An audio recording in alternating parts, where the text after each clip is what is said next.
नमस्कार, मैं हिमांशी अरोड़ा। स्वागत है आप सभी का एएनबी न्यूज में। खबर दोपहर के खास बुलेटिन में स्वागत है आप सभी का। बुलेटिन की शुरुआत करेंगे आज की खास खबर के साथ। आज लोकसभा में बजट सत्र के पहले चरण का आखिरी दिन है और आज वित्त मंत्री निर्मला सीतारमण बजट पर हुई चर्चा पर उन्होंने जवाब दिया, साथ ही कांग्रेस पर जमकर निशाना साधा है। वित्त मंत्री ने लोकसभा में कहा कि हमारी क्रोनी आम जनता है, हमारी क्रोनी वो जनता है जिन्हें पीएम मोदी पर विश्वास है। हम किसी दामाद के लिए काम नहीं करते हैं। राहुल गांधी पर हमला करते हुए उन्होंने कहा कि कांग्रेस हम दो हमारे दो पर चल रही है। राहुल गांधी ने लोकतांत्रिक मूल्यों को तोड़ा है। उन्होंने कहा कि आपने खेती के बजट को 10,000 करोड़ क्यों कम किया? आपको किसानों की चिंता नहीं है, इसे ठीक से नहीं समझा गया। उन्होंने कहा कृषि कानून में कांग्रेस कोई खामी नहीं निकाल सकी, जिसके चलते उन्होंने ये जानकारी दी कांग्रेस ने केंद्र शासित प्रदेशों से धोखा किया। साथ ही उन्होंने ये भी कहा कि कांग्रेस किसानों को गुमराह कर रही है। साथ ही विश्व की आर्थिक शक्ति के तौर पर भारत उभरेगा। और क्या कुछ उन्होंने कहा, सुनिए।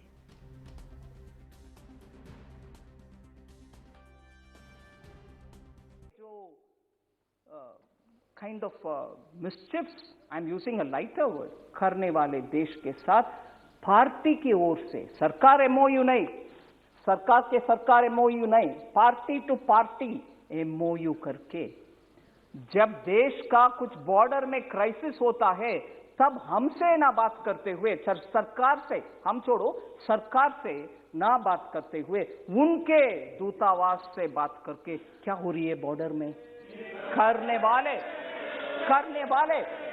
और कभी भी भारत देश का भरोसा ना करते हुए बाकी सबको भरोसा करने वाले और joining the breaking India fringe group, एक वरिष्ठ पार्टी के नेता एक फ्रिंज ग्रुप के साथ ही बार बार पॉलिटिक्स करना और भयंकर abuse, total unacceptable terminology for constitutionally elected heads. देश की राजधानी दिल्ली में 26 जनवरी को हुई हिंसा के मामले में गिरफ्तार दीप सिद्धू और इकबाल सिंह को आज क्राइम ब्रांच की टीम चाणक्यपुरी से लाल किला लेकर पहुंची, जहां गणतंत्र दिवस वाले दिन हुई घटना के सीन को रिक्रिएट किया जा रहा है। बता दें कि पूछताछ के दौरान दीप सिद्धू ने दावा किया है कि वो भावुक होकर किसानों के साथ जुड़ गया था। हालांकि पूछताछ में दीप सिद्धू ने साफ किया कि उसका जुड़ाव किसी कट्टरपंथी संगठन से नहीं है, लेकिन वो तोड़फोड़ वाली विचारधारा में विश्वास करता है। पूछताछ में दीप सिद्धू ने बताया था कि उसे शक था कि सरकार के साथ बातचीत में और दिल्ली पुलिस के साथ ट्रैक्टर रैली के दौरान किसान नेता नरम हो रहे थे। लॉकडाउन के दौरान और बाद में दीप सिद्धू को कोई काम नहीं मिला था और अगस्त में जब किसान आंदोलन पंजाब से शुरू हुआ तो वो इसके प्रति आकर्षित हो गया था। पूछताछ के दौरान दीप सिद्धू ने बताया कि जब वो विरोध स्थलों पर जाता था तो युवा बड़ी संख्या में आते थे। वो 28 नवंबर को किसानों के साथ दिल्ली पहुंचा। गणतंत्र दिवस परेड से कुछ दिन पहले सिद्धू ने अपने समर्थकों के साथ निर्धारित मांग को तोड़ने का फैसला किया। दीप सिद्धू ने तब अपने समर्थकों से कहा था कि वो वॉलंटियर के जैकेट चुराएं।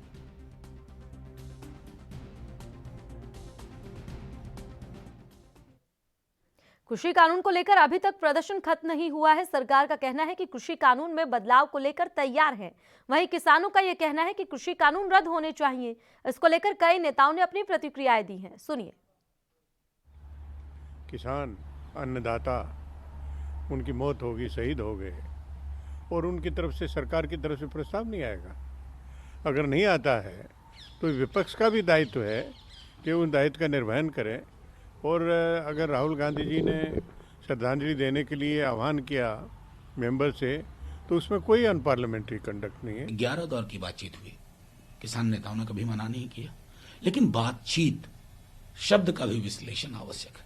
बातचीत सिर्फ इसलिए नहीं होगी कि सरकार एक तरफ से एक आलाप करे, अपनी बात रखे, माई वे और हाईवे कहे और लंच डिनर करके एक दूसरे को विदा कर दे। नहीं, बातचीत का मतलब होता है कि आप गौर से सुनिए कि किसान आपसे क्या कह रहे हैं। उन्होंने मांग में कोई बदलाव नहीं किया ना, वो आपसे लगातार एक बात कह रहे हैं और आप लगातार डिनायल मोड में है। आप उसको कहते हैं कि नहीं, आप ये पहले मान लीजिए, सरकार के लोग हों, विपक्ष के लोग हों, खेतीहर समाज, किसान, किसानी की बेहतरी क्या है, ये किसान से बेहतर कोई नहीं समझता। जिस तरह से वो कुर्बानियां दे रहा है, 200 से ऊपर लोग अब तक के शहीद हो चुके हैं इस पूरे आंदोलन में। तो इससे समझ जाना चाहिए कि वो जब तक उनकी मांग पूरी नहीं होगी तब तक वो पीछे हटने वाले नहीं हैं। बिहार में कोरोना टेस्टिंग में हुए कथित फर्जीवाड़े पर जेडीयू प्रवक्ता अजय आलोक ने कहा कि इस मामले में जांच हो रही है, ये घोटाला नहीं, ये गलती है। और क्या कुछ कहा, देखिए। इसलिए हुई क्योंकि उन्होंने गलत आंकड़े दिए, उसको घोटाला नहीं कहते हैं। तो कोई पैसे के घोटाले नहीं हुए। हर जिला को टारगेट दिया गया था, सिविल सर्जन को टारगेट दिया गया था, हेल्थ मैनेजर को टारगेट दिया गया था। जांच के क्रम में पाया गया कि उन्होंने जांच की 100 एंटर कर दिया 125 टारगेट पूरा करने के लिए। तो उसको घोटाला नहीं कहेंगे। पहली बात, ये अनियमितता उन्होंने की है और इसकी सजा उनको मिली है। 22 जिलों की जांच हो चुकी है। 2 जिलों में एक पीएचसी पे सिर्फ ये मामला आया है। 40 जिलों की जांच करेंगे हम। ऐसा नहीं है कि कोई चीज हल्के में ले लेते हैं। और एक बार बता दूं, बिहार से कोरोना की अर्थी निकल रही है। ये लोग वही लोग चिल्ला रहे हैं जो पहले 10,000 टेस्टिंग होने पर चिल्लाते थे कि बिहार में जांच नहीं हो रहा है। ये वही लोग हैं जो कहते थे आरटीपीसीआर नहीं हो रहा है। आज नेशनल एवरेज से 22,000 ज्यादा जांच बिहार में हो रही है। कल भी हमने 76,000 जांच की है। राजस्थान के जैसलमेर के रामदेवरा में माघ माह के शुक्ल पक्ष की द्वितीया के अवसर पर बाबा रामदेव की समाधि के दर्शन करने के लिए श्रद्धालुओं का विशाल जनसैलाब उमड़ा। समाधि स्थल के मुख्य द्वार से नोखा चौराहे धर्मशाला तक 1 किलोमीटर लंबी कतार लगी रही। अपेक्षा से कहीं अधिक भीड़ आ जाने से एक साथ 10 से अधिक कतारें लगी रही। वहीं भारी मात्रा में श्रद्धालुओं के आ जाने से कोरोना संक्रमण के लिए सोशल डिस्टेंस की पालना के लिए राज्य सरकार के निर्देशों की धज्जियां उड़ते हुए नजर आई। गौरतलब है कि मेला प्रशासन की तरफ से भादवा मेला आयोजित नहीं किए जाने के कारण माघ मेले में लाखों की तादाद में लोग दर्शन करने के लिए पहुंचे।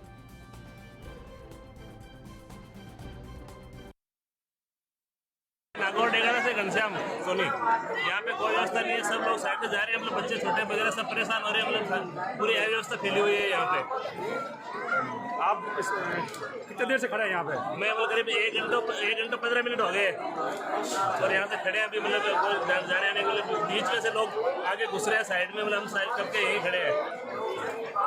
आज भीड़ कुछ ज्यादा है, इसको लेकर के आप दर्शन कर रहे हैं। तो भीड़ को ज्यादा लेके प्रशासन को कुछ मतलब इधर बांस वांस लगा के व्यवस्था करनी चाहिए, जिससे मतलब व्यवस्था बने रहे, समय में लोग आके समय पे वापस निवृत्त हो सके। धन्यवाद। राजस्थान के चित्तौड़गढ़ के रिठोला चौराहे के पास लोक परिवहन बस और ट्रक की टक्कर होने से इलाके में कोहराम मच गया है। हादसे में अब तक 3 की मौत हो चुकी है, 2 को उदयपुर रेफर किया गया है। वहीं 15 घायल सवारियों में से 13 को छुट्टी दे दी गई है। हादसे के प्रत्यक्षदर्शी मोटरसाइकिल सवार युवक ने बताया कि इस हादसे में चित्तौड़गढ़ के उदयपुर भीलवाड़ा हाईवे मार्ग पर रिठोला चौराहे के पास उदयपुर से आ रही लोक परिवहन की बस, जिसमें लगभग 45 से अधिक व्यक्ति सवार थे, काफी तेजी से आ रही बस को पीछे से ट्रक ने टक्कर मार दी, जिसके चलते ये जबरदस्त भिड़ंत हुई। इस हादसे के बाद मौके पर कोहराम मच गया। एक मोटरसाइकिल सवार का आगे का हिस्सा बस के नीचे आ गया। गनीमत रही कि वो उछलकर दूर जा गिरा, इससे उसके सिर में चोट आई।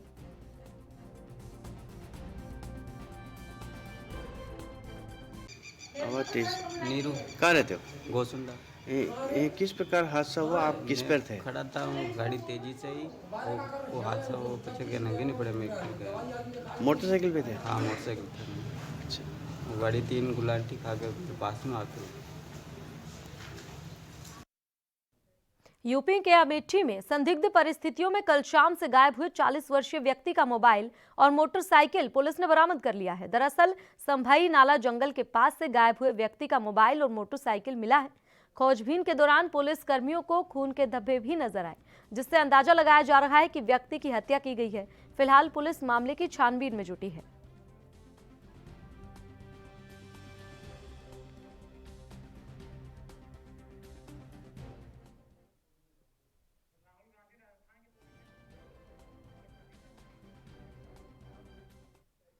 राजस्थान के दौरे पर राहुल गांधी, चलिए आपको सीधे लाइव तस्वीरें दिखाते।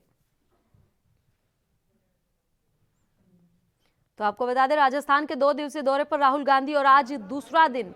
तस्वीरों में आप देख सकते हैं साफ तौर पर राहुल गांधी मंदिर गए हैं दर्शन करने के लिए। और ये लाइव तस्वीरें राजस्थान से।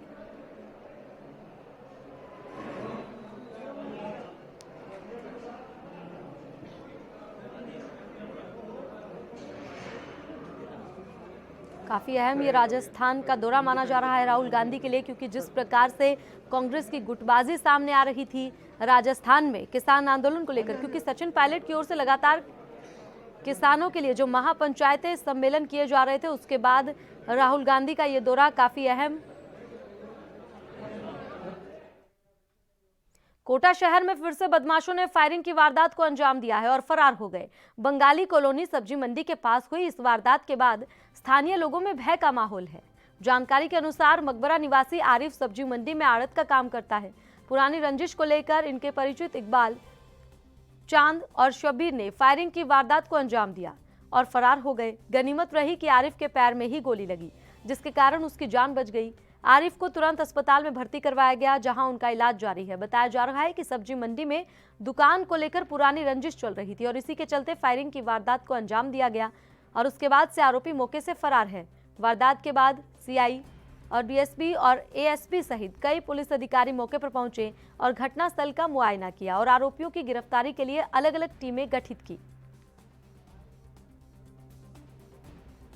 ये है कोई मोहम्मद आरिफ है, सनौब श्री मोहम्मद कासिम, ये सब्जी मंडी चर्ची गली ब्रजपुरा कोटा का रहने वाला है। इसने बताया कि मैं बंगाली कॉलोनी जा रहा था, वहाँ पर 3 व्यक्ति आए। एक का नाम है इकबाल, चांद और शब्बीर। इन्होंने मुझे स्कूटी पे जाते हुए गोली फायर किया। इसके बाएं पैर के घुटने ऊपर गोली लगी है, इसका इलाज करवा रहे हैं। सर आरोपी फरार हो गए सर जगह से? हाँ, अभी आरोपी की तलाश जारी है, टीमें गई हुई है। सर कितनी गोली लगी इसको? 1 गोली लगी। सर किस बात को लेकर? ये बता रहा है कि पुरानी रंजिश से पहले भी इनकी मारपीट हुई। पूरी जानकारी कलेक्ट कर रहे हैं। सिद्धार्थनगर जिले की नगर पंचायत इटवा क्षेत्र में शिक्षा मंत्री डॉक्टर सतीश द्विवेदी ने विकास कार्यों का शुभारंभ कर कार्यक्रम में भाग लिया। वर्षों से इस क्षेत्र के लोग इटवा और विस्कोहर विकास के मामलों में बहुत पीछे छूट गए हैं। जिले के इन क्षेत्रों को योगी सरकार ने कुछ माह पहले ही नगर पंचायत घोषित किया। अब इन क्षेत्रों की सड़कों पर लाइट्स आदि लगाने की शुरुआत की जा रही है।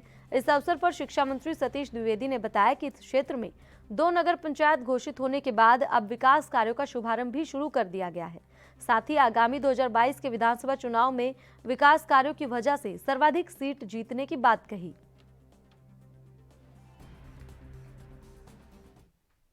यूपी के फिरोजाबाद के थाना उत्तर के बोगा आश्रम मंदिर के ताले तोड़कर चोरी करने की वारदात का मामला सामने आया है। जानकारी के मुताबिक मंदिर से दान पात्र और अन्य कीमती सामान चोरी हुआ है। इतना ही नहीं, बताया जा रहा है कि अधेड़ का शव भी बरामद हुआ है। वहीं बता दें कि शव पर चोट का कोई निशान नहीं है। फिलहाल घटना की सूचना पर पहुंची पुलिस ने शव को पोस्टमार्टम के लिए भिजवा दिया है और मामले की छानबीन शुरू कर दी है।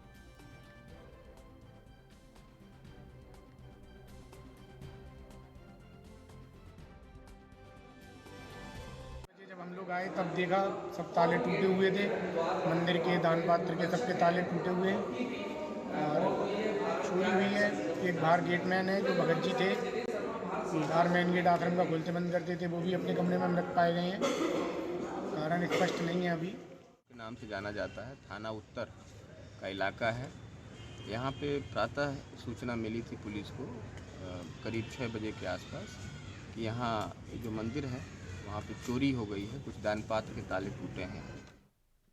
जब उत्तर भारत के लोग अपने कामों नौकरियों से थक हार कर खाने और सोने की तैयारी में थे कि इतनी तेज भूकंप आया कि लोग अपने अपने घरों, दुकानों, सोसाइटीज में से अपनी जान बचाने के लिए खुले में निकलने के लिए दौड़ पड़े।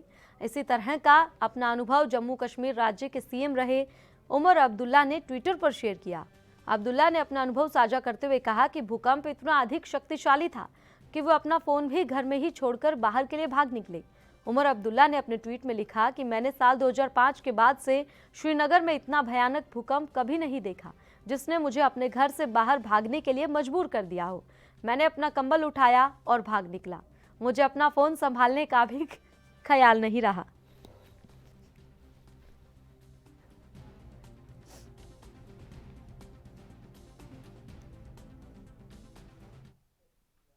केंद्रीय माध्यमिक शिक्षा बोर्ड ने प्राइवेट परीक्षार्थियों के लिए 10वीं 12वीं की परीक्षा के लिए आवेदन करने की अंतिम तारीख शुक्रवार तक बढ़ा दी है।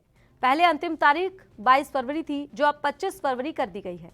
इसके साथ ही केंद्रीय माध्यमिक शिक्षा बोर्ड ने कहा कि परीक्षा के लिए आवेदन करने की तारीख को अब और आगे नहीं बढ़ाया जाएगा। 10वीं 12वीं के छात्रों के लिए ये जरूरी खबर है। सीबीएसई ने पहले ही प्रायोगिक परीक्षा की तारीखों का ऐलान कर दिया है। कोरोना महामारी के चलते केंद्रीय माध्यमिक शिक्षा बोर्ड की परीक्षा में शामिल होने के लिए पंजीकरण कराने का छात्रों को एक और मौका मिला है। बोर्ड ने 10वीं 12वीं के व्यक्तिगत छात्रों को अब पंजीकरण करवाकर परीक्षा में शामिल होने के निर्देश दिए हैं। स्पेशल विंडो 22 फरवरी से खुलेगी। इस पर 25 फरवरी तक छात्र ऑनलाइन आवेदन कर सकते हैं। सीबीएसई के जिला समन्वयक बीके मिश्र के मुताबिक कई प्राइवेट छात्र कोरोना महामारी के चलते पंजीकरण नहीं करा पाने से निराश थे। ऐसे में छूटे हुए छात्रों के लिए अब सीबीएसई ने एक मौका दिया है। इसके लिए छात्रों को सीबीएसई की वेबसाइट पर पंजीकरण करने को कहा गया है। पंजीकरण वही छात्र कर सकते हैं जिन्होंने पिछली बार पंजीकरण कराया हो और रोल नंबर भी आवंटित हुआ हो, लेकिन परीक्षा ना दे सके हो या फिर फेल हुए हो। आवेदन की हार्ड कॉपी को कहीं जमा नहीं करना है। 25 फरवरी शाम 5 बजे तक ही आवेदन किए जा सकते हैं। 22 फरवरी को वेबसाइट पर आवेदन शुरू होंगे। सीबीएसई बोर्ड की प्रयोगात्मक परीक्षाएं 1 मार्च से शुरू होकर 11 जून तक चलेंगी।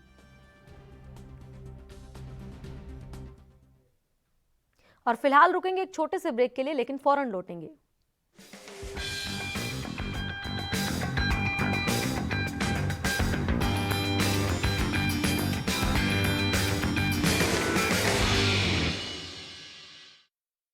क्या आप दुबले पतले कमजोर हैं? आपकी सेहत नहीं बनती, भूख कम लगती है, वजन नहीं बढ़ता?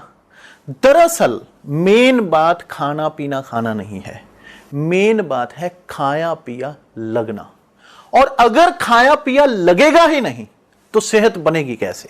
इसलिए हमारी संस्था सन्यासी आयुर्वेदा ने एक ऐसी दवा बनाई है जो कि आपके पाचन तंत्र को, आपके लीवर सिस्टम को ठीक करने का काम करती है, ताकि आप जो भी खाएं उसका पूरे का पूरा निचोड़ आपके शरीर को लगे, आपकी भूख बढ़े, खाया पिया सही से लगे, नया खून बने, हड्डियों में जान आए, वजन बढ़े, ताकत बढ़े, चेहरे पर नूर आए और आप मोटे तगड़े खूबसूरत पर्सनैलिटी के मालिक बन जाएं।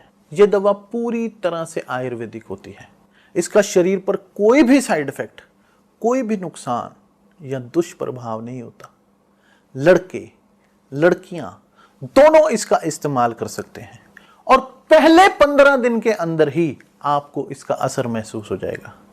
सिर्फ 650 रुपए की पूरे 1 महीने की दवा होती है और आप इसे घर बैठे 01145454545 पर फोन करके दवा मंगवा सकते हैं।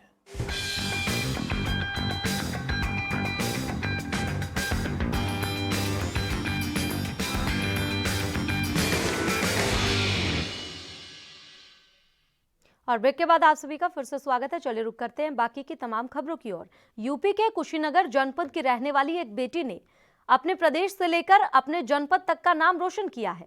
फेमिना मिस इंडिया 2020 की पहली रनर अप मान्या सिंह का जीवन बेहद संघर्ष भरा है, लेकिन उन्होंने अपनी मेहनत और लगन से इसे मुमकिन कर दिखाया। मान्या ने अपनी स्ट्रगल की कहानी को सोशल मीडिया के माध्यम से शेयर करते हुए लोगों तक पहुंचाया। आपको बता दें कि मान्या के पिता एक ऑटो रिक्शा चालक है और जबकि मान्या खुद अपनी पढ़ाई पूरी करने के लिए दिन रात मेहनत करती थी। मान्या के हौसलों की तारीफ पूर्व मिस वर्ल्ड मानुषी छिल्लर ने भी की। मिस इंडिया में भाग लेने से पहले मान्या ने मिस यूपी का खिताब भी अपने नाम किया था। ऑटो चालक ओम प्रकाश सिंह की बेटी मान्या सिंह ने मिस इंडिया बनकर इतिहास रच दिया है। दिसंबर माह में ही वो मिस यूपी बनी थी।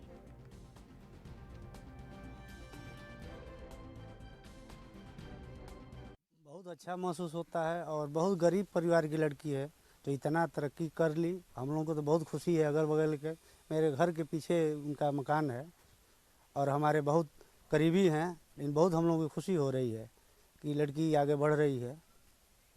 क्या करते थे उनके पिताजी? उनके पिताजी बहुत गरीब परिवार के हैं और ड्राइवर भी हैं, बॉम्बे में गाड़ी चलाते हैं।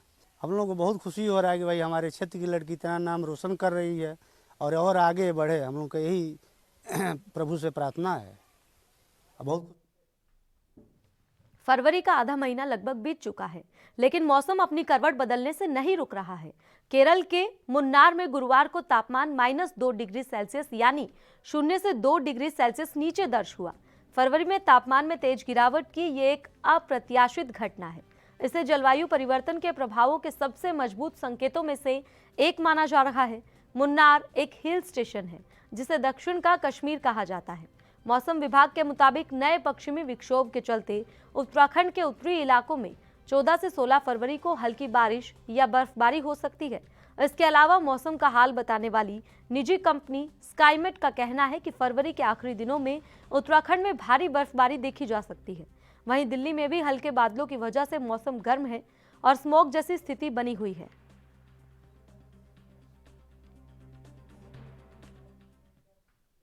यूपी के अमरोहा जिले में ओपन फायर करने वाले व्यक्ति को गिरफ्तार कर लिया गया है। इसको लेकर एएसपी ने बताया कि आगापुर में दो पक्षों में ब्रेड पकोड़ा खाने को लेकर यह विवाद हुआ था। विवाद करने वाले एक व्यक्ति के तमंचे से फायर करने का वीडियो वायरल हुआ। उसे गिरफ्तार करके जेल भेज दिया गया है।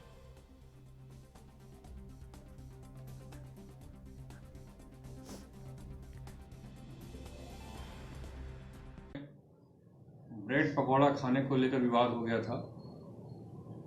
बाद में दोनों पक्षों ने आपस में समझौता कर लिया, लेकिन एक तमंचे से फायर करने का वीडियो वायरल हुआ है। उस पर जब पता चला कि विवाद करने वाले एक व्यक्ति ने ही ऐसा किया था, तो उस व्यक्ति को गिरफ्तार करके जेल भेज दिया गया। यूपी के कानपुर प्राणी उद्यान को फिर से खोल दिया गया है। वहां के सहायक निदेशक ने बताया कि बर्ड फ्लू की वजह से 9 जनवरी को कानपुर चिड़ियाघर को बंद कर दिया गया था। आज 34वें दिन इसे खोल दिया गया है। यहां बर्ड फ्लू की सभी रिपोर्ट नेगेटिव आई है। इसके बाद हम भी एहतियात लगातार बरत रहे हैं।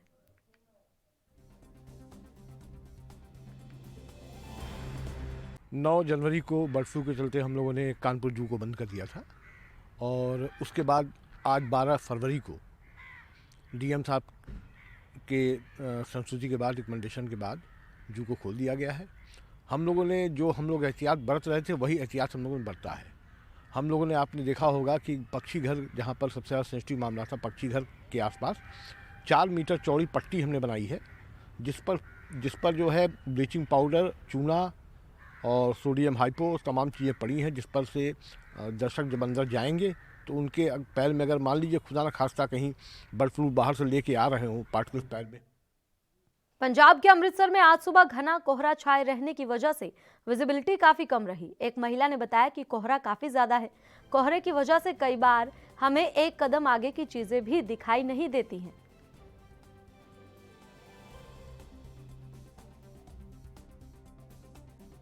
मैं अपनी स्कूल वैन की वेट कर रही हूँ, जो कि नॉर्मली पिछले वीक से आजकल काफी फॉग पड़ रही है और जो है हमारी वैन थोड़ी लेट हो जाती है। इतनी फॉग पड़ी हो, क्या क्या दिक्कत आ रही है? मतलब it was totally dense like milky appearance on the way, और हमें नेक्स्ट स्टेप पे भी क्या है कई बार नजर नहीं आता। विजिबिलिटी कितनी कम है? बहुत ज्यादा, बिल्कुल बाय 1 फीट भी जब हम ओपन में जा रहे हैं तो उसमें कुछ भी नजर नहीं आ रहा। मध्य प्रदेश के उज्जैन में बीजेपी का 2 दिवसीय प्रदेश स्तरीय विधायक प्रशिक्षण शिविर का आयोजन किया जा रहा है, जहां पर प्रदेश और देश भर से बीजेपी के बड़े पदाधिकारी शामिल हो रहे हैं। इसी के चलते केंद्रीय कृषि मंत्री नरेंद्र सिंह तोमर भी प्रशिक्षण शिविर में शामिल हुए। यहां पर केंद्रीय मंत्री ने राहुल गांधी के हम दो हमारे दो के बयान पर तंज कसते हुए कहा कि जो लोग अपने परिवार के लिए और अपने परिवार के दम पर राजनीति करते हैं, उन्हें किसी और पर टीका टिप्पणी करने का अधिकार नहीं है। और वहीं दिल्ली में चल रहा है किसान आंदोलन, जिसको लेकर उन्होंने कहा कि मुझे लगता है कि बातचीत से किसान आंदोलन खत्म हो जाएगा।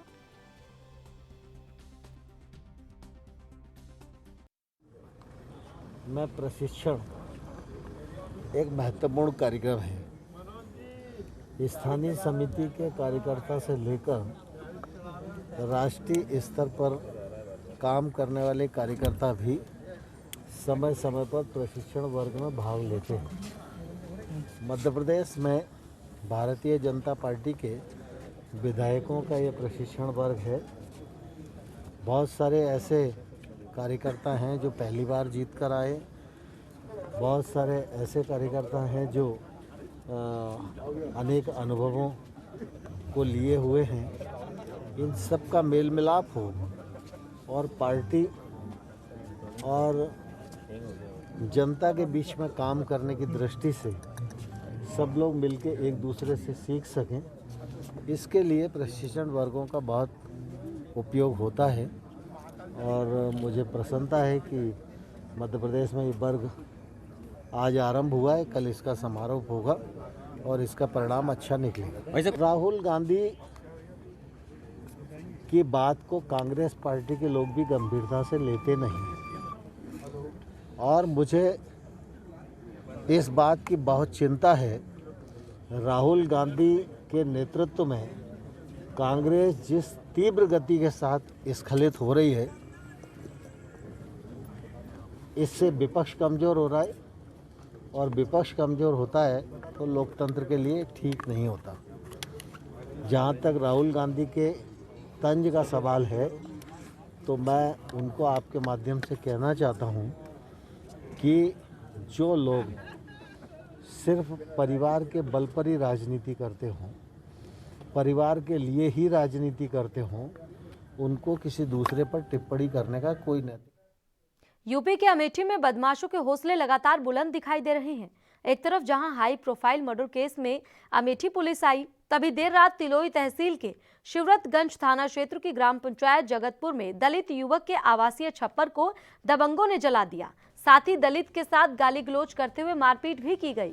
इस मामले में पुलिस क्षेत्राधिकारी तिलोई ने बताया कि राम शरण ने ग्राम सभा की जमीन पर गांव के बाहर छप्पर रखा था, जिसमें रात में अज्ञात बदमाशों ने आग लगा दी। आग से कोई जनहानि नहीं हुई। पुलिस ने बताया कि अभी पीड़ित ने कोई तहरीर नहीं दी है। तहरीर मिलने पर जांच करके विधिक कार्रवाई की जाएगी। राम शरण पुत्र राम हर्ष के द्वारा ग्राम सभा की जमीन पर गांव के बाहर जो है वहां एक छप्पर रखा गया था, जिसमें कंडा आदि ही रखा जाता था, कोई निवास नहीं करता था। इस छप्पर में आज रात में किसी के द्वारा आग लगा दी गई है। इसमें कोई जनहानि नहीं हुई है। राम शरण जिनका ये छप्पर बताया जा रहा है, इनका आरोप है कि 3-4 साल पहले इस जमीन पर दीपू सिंह पुत्र तेज बहादुर सिंह का कब्जा था। इस ग्राम सभा की भूमि पर और फिलहाल इस खास बुलेटिन में इतना ही। आप देखते रहें ANB न्यूज़। नमस्कार।